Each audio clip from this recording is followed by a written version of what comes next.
Welcome back to Movie Recaps. Today I will show you a disaster movie from 2020, titled Greenland. Spoilers ahead. Watch out and take care. We see construction work being done on top of a massive building. Two men are talking about some delays. The one that's frustrated with the situation is the boss, John. Moments later, he's driving his car, listening to the radio about an interstellar comet that will fly by close to Earth. He arrives at a suburban neighborhood and walks up to a house, reluctant to go in. He enters a room where a woman is seen on a treadmill. That's Ally, his wife.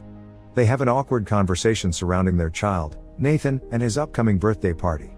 The son arrives and is excited to see him. They go to his room and talk about a drawing he made of the coming comet, named Clark. As they're laying on the bed, it's revealed that the boy is a diabetic. They talk about John's separation from his mom.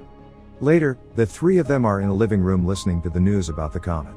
The interstellar body is moving fast toward Earth and is made up of many pieces of ice trailing behind it. That night, he's seen moving back in the house, taking a guest room. The next morning, the dad is listening to the news about the comet again. They're saying that pieces of the comet will fall on Earth, but that there's no reason to worry. While he's cleaning the grill for the upcoming party, Ally walks in and tells him that he needs to go to the store to pick up a few things. He takes his son with him, and while still at the parking lot, everyone is looking up at the sky. They see the comet approaching. Inside the store, as they are shopping, John gets a presidential alert on his phone and then an automated call. No one else in the store is getting the same alert. He is informed that him, along with his wife and his son, are chosen for emergency shelter relocation. The same alert is shown in the house TV, but Ally doesn't see it. John quickly leaves the store with his son. As they're driving home, he sees military vehicles and planes going the other way. When they arrive home, the people have already gathered for the party. John goes to talk to Ally in the kitchen and asks her if she got the same alert. She dismisses him, thinking it's just a test, but he tells her about the military he saw on the way, suspicious about what's happening with the comet. Both of them come back to the living room, where everyone is watching the news, expecting to see a part of the comet hitting the Atlantic Ocean. No one is worried as an image of the fragment is shown on the TV screen and the kids start counting down. When they reach to one, waiting to see the splash in the ocean, nothing happens for a moment. There's a little earthquake and John walks out of the house. He sees a flock of birds flying away, when suddenly a massive shockwave hits him over, felt inside the house as well. He comes back in and everyone is scared, still listening to the news. The newscaster announces that the piece has impacted a city in Florida with a shockwave that was felt for thousands of miles. The city was completely destroyed. As an orbital shot of the comet hitting is being shown on the news, the people wonder if more pieces will hit the planet. John gets another presidential alert.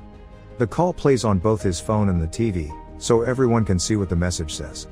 None of the others are getting the same message, which states that John can't take anyone else to the shelter, except his family.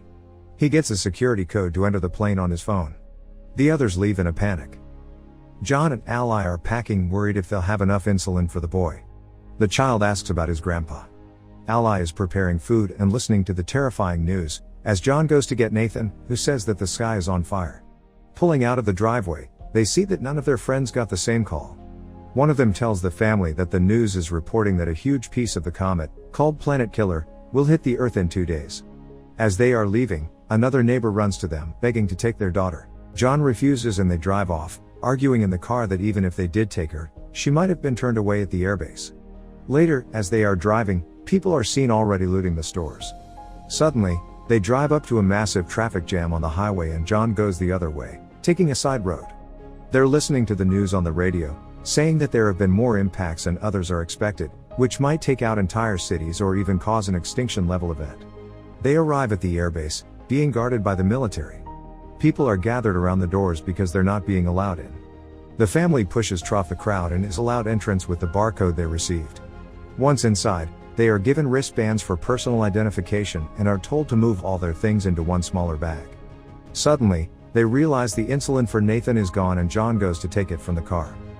Ally goes to tell the soldiers about her husband, but tells them about the boy's diabetes and causes a problem. She's taken to a superior officer that informs her that someone with a chronic condition can't be on the plane. Ally tries to reason with her, but she gets turned down. She and her son get escorted out of the base. Meanwhile, John comes back and is headed toward the planes looking for them, unaware of what is happening. John boards one of the planes that's about to take off and tries to reach Ally, but can't. One of the passengers there sees the insulin and tells him about the rules regarding chronic illnesses. John panics and asks to leave the plane. Suddenly, the base gets breached and the people start shooting toward the military. The plane that John was existing has a fuel leak, so he tells everyone to get out and runs away. The plane explodes and causes a chain reaction. John finds out about his family being rejected, as the two of them are already back at the car. Nathan is already low on insulin. The chaos in front of the base continues, so John takes a while to get back at the car too. Once there, he finds a message from Ally that she's taking Nathan to her dad's place, so John goes after them. On the road there, Ally and the boy get to a pharmacy. She checks his blood sugar and they go to find insulin for him.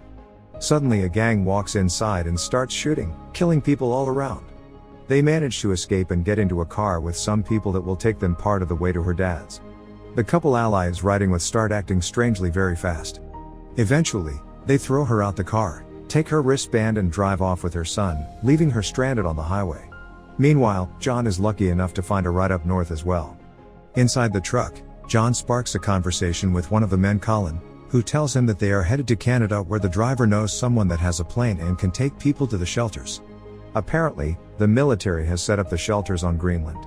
The man tells him to find his family and meet him in Canada, so they can take one of the planes too. Another one of the people in the truck eyes John's wristband and demands that John gives it to him, but when he refuses, a huge fight unfolds. The fighting causes the truck to swirl and crash, throwing the people from the back out. The fight continues regardless and John ends up killing the guy. Colin dies in the crash. In the meantime, Ally gets another ride toward the base where the people that took Nathan are headed.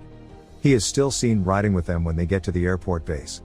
At the first stop, as they are showing the wristbands, the boy tells the soldier that those people are not his parents and the soldier gets them escorted away, taking him inside. Later, Ally gets there too and tries to find him, from one stop to another, from one medical unit to another. She finally finds him and she's informed that he's been given insulin. The nurse says she'll help Ally find a military transport to her father's city and that she will stock her with medicine for Nathan.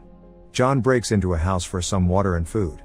He checks the news immediately, only to see that the main impact is expected in just under 24 hours. He finds keys to the family's car and takes it, getting to Ally's dad fast. He finds him playing cards with his buddies, asking about his daughter. They decide to put their differences aside and work together to find her and Nathan. Meanwhile, the two of them arrive at a gas station and call the house. John and her father go to pick them up and the family is finally back together. All of them get back to the house and see that the information John got about the shelters was true. He convinces Ally that they should go to Canada and try their luck, so they prepare for the journey there. Unfortunately, they can't convince Ally's father to join them. Suddenly, a giant piece of the comet falls nearby, prompting them to go immediately. Ally's father gives John a gun and says his goodbyes, staying behind as they drive away. John and Ally reconnect during the drive, promising to stay together. They stop for a blockade along the road, when debris from the comet starts falling all around them. John drives out from the line of cars, but the fragments are falling everywhere. Ally gets in the back to cover Nathan, while John tries to find shelter. They stop near a bridge, where others hide as well, but John runs off to help a man out of a burning car. Later that night, they continue their journey and pass into Canada.